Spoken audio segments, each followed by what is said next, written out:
L'antipasto di metà settimana con lo striscione apparso nelle vicinanze dello Stadio Friuli aveva fatto capire come per Mike Maignan la serata del ritorno a Udine non sarebbe stata delle più semplici dal punto di vista emotivo. La strada dell'indifferenza che aveva provato a indicare il numero uno della UC, Bepi Marcon, è stata abbandonata in virtù di quella dei fischi, alla fine attendibili, attesi, forse preventivabili, scongiurando la cosa più importante di un travalicamento del buon senso, ma anche qui era ipotizzabile che non sarebbe successo vista la bontà del tifo bianconero. Con Maignan, scelto non a caso capitano di giornata dal Conceição, si è verificato il classico caso in cui si poteva capire che era in possesso di palla anche senza guardare il match. Bordate di fischi a ogni tocco della sfera dell'estremo difensore francese a lanciare un chiaro messaggio di come le sue dichiarazioni generalizzanti sul tifo friulano e il conseguente tornado mediatico non erano state dimenticate. D'altronde era molto difficile farlo e così tra fischi e fischietti il primo tempo del numero 16 del Milan è passato.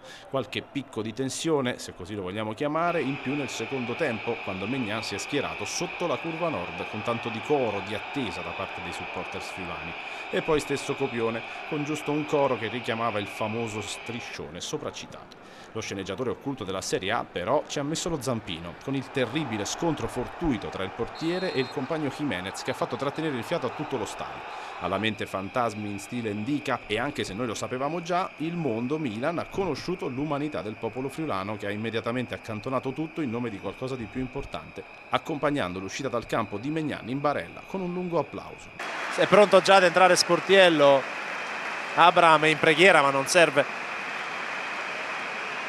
Brutto scontro che mette fine alla partita di Maignan, che esce comunque tra gli applausi della curva nord e non solo.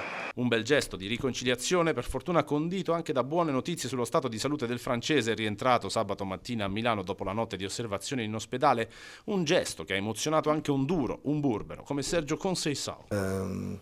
Ho vissuto veramente una bella partita, ma dentro la partita tanti episodi che mi sono anche commosso, principalmente ai tifosi dell'Udinese.